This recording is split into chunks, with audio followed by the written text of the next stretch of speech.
Salve pessoal! Então, a pedidos, esse aqui vai ser o vídeo 4.1 da nossa série Arquitetura do Caos. A gente vai adiar um pouquinho o vídeo 5 sobre os instrumentos de comunicação, manipulação, vigilância, controle e marketing político na grande rede, para poder marcar aqui nesse vídeo um aspecto da trajetória do Edward Bernays que faltou ser destacado no vídeo 4 anterior. E o que foi que faltou ser destacado, que a gente vai ver aqui?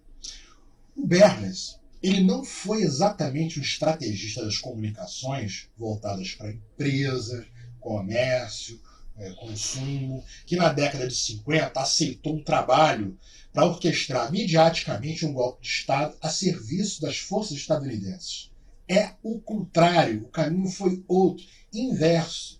Nesse vídeo aqui, a gente vai ver que, na verdade, a carreira dele começa a serviço da política e do exército dos Estados Unidos da América na Primeira Guerra Mundial, bem antes dele se tornar o representante da psicologia do ego, aplicada à propaganda, à política interna e à geopolítica de interesses estadunidenses. Vamos dar uma olhada? In 1914, the Austro-Hungarian Empire led Europe into war. As the horror mounted, Freud saw it as terrible evidence of the truth of his findings. The saddest thing, he wrote, is that this is exactly the way we should have expected people to behave from our knowledge of psychoanalysis. Governments had unleashed the primitive forces in human beings, and no one seemed to know how to stop them.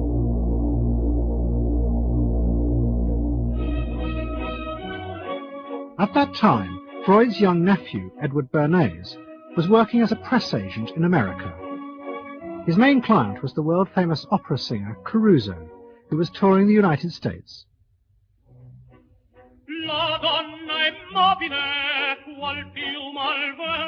Bernays' parents had emigrated to America 20 years before, but he kept in touch with his uncle and joined him for holidays in the Alps. But Bernays was now about to return to Europe for a very different reason. On the night that Caruso opened in Toledo, Ohio, America announced it was entering the war against Germany and Austria. As a part of the war effort, the US government set up a Committee on Public Information, and Bernays was employed to promote America's war aims in the press. The President, Woodrow Wilson, had announced that the United States would fight not to restore the old empires, but to bring democracy to all of Europe. And Bernays proved extremely skillful in promoting this idea, both at home and abroad. And at the end of the war, he was asked to accompany the President to the Paris Peace Conference. Then, to my surprise, they asked me to go over with Woodrow Wilson to the peace conference. And at the age of 26, I was in Paris for the entire time of the peace conference that was held in the suburb of Paris, and we worked to make the world safe for democracy. That was a big slogan. Wilson's reception in Paris astounded Bernays and the other American propagandists.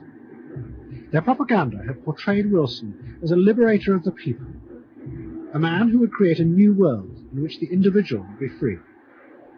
They had made him a hero of the masses. And as he watched the crowds surge around Wilson, Bernays began to wonder whether it would be possible to do the same type of mass persuasion, but in peacetime. When I came back to the United States, I decided that if you could use propaganda for war, you could certainly use it for peace. And propaganda got to be a bad word because of the Germans using it. So what I did was to try to find some other words. So we found the word Council on Public Relations. Bernays returned to New York and set up as a public relations counsel in a small office off Broadway. It was the first time the term had ever been used. Since the end of the 19th century, America had become a mass industrial society, with millions clustered together in the cities. Bernays was determined to find a way to manage and alter the way these new crowds thought and felt. To do this, he turned to the writings of his uncle Sigmund. While in Paris, Bernays had sent his uncle a gift of some Havana cigars. In return, Freud had sent him a copy of his general introduction to psychoanalysis. Bernays read it, and the picture of hidden irrational forces inside human beings fascinated him. He wondered whether he might make money by manipulating the unconscious. What Eddie got from Freud was indeed this idea that there is a lot more going on in human decision-making, not only among individuals, but even more importantly among groups, than this idea that information drives behavior. And so Eddie began to formulate this idea that you had to look at things that would play to people's irrational emotions. And you see, that moved Eddie immediately into a different category from other people in his field and most government officials and managers of the day who thought if you just hit people with all this factual information, they would look at that and say, oh, of course. And Eddie knew that was not the way the world worked. What Bernays was doing fascinated America's corporations. They had come out of the war rich and powerful, but they had a growing worry. The system of mass production had flourished during the war, and now millions of goods were pouring off production lines. What they were frightened of was the danger of overproduction, that there would come a point when people had enough goods and would simply stop buying. Up until that point, the majority of products were still sold to the masses on the basis of need.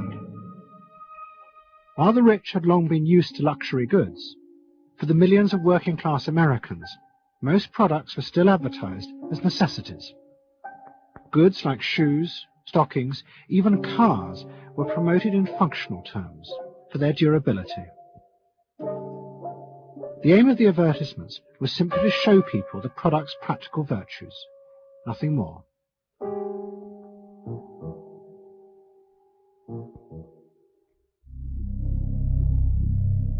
What the corporations realized they had to do was transform the way the majority of Americans thought about products.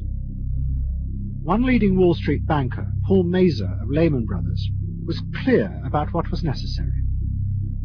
We must shift America, he wrote, from a needs to a desires culture. People must be trained to desire, to want new things even before the old have been entirely consumed. We must shape a new mentality in America. Man's desires must overshadow his needs.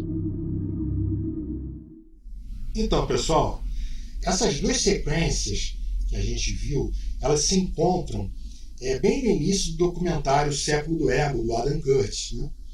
Elas mostram para a gente que desde o início do seu percurso, o Edward Bernays, ainda com 26 anos, bem jovenzinho, ele já havia se ligado não só à política, como à assessoria de comunicação das Forças Armadas estadunidenses, muito antes da existência de um departamento de defesa oficial nessa nação, né, que eu acho que foi alguns anos depois da Segunda Guerra Mundial, se não me engano.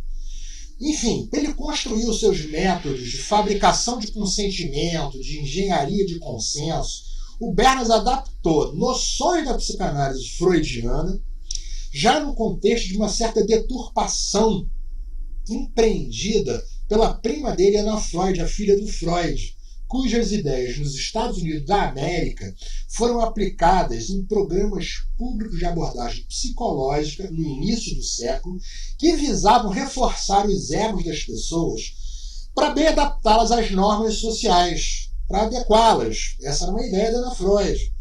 A experiência da Segunda Guerra traumática reforçou nesse grupo, que derivava entre psicanalistas estadunidenses, comunicólogos, psicólogos, uma crença de que egos bem formatados em acordo com as normas sociais teriam plenas condições para conter pulsões destrutivas, né? Tipo dessas que a Segunda Grande Guerra trouxe à tona. Então, dentro da nossa proposta de entender de maneira simples, sem hermetismo e sem perder o rigor, o que é uma guerra híbrida para tomada de poder, derrubando governos, eu acho que a gente já viu bastante sobre o Bernays, sobre o seu protótipo de abordagem direta, né? Quase uma genealogia que a gente construiu aqui em 3 vídeos que se complementaram. E a gente vai ficar por aqui para no vídeo 5, a gente vai falar sobre os artefatos comunicacionais usados nas guerras híbridas dos dias atuais.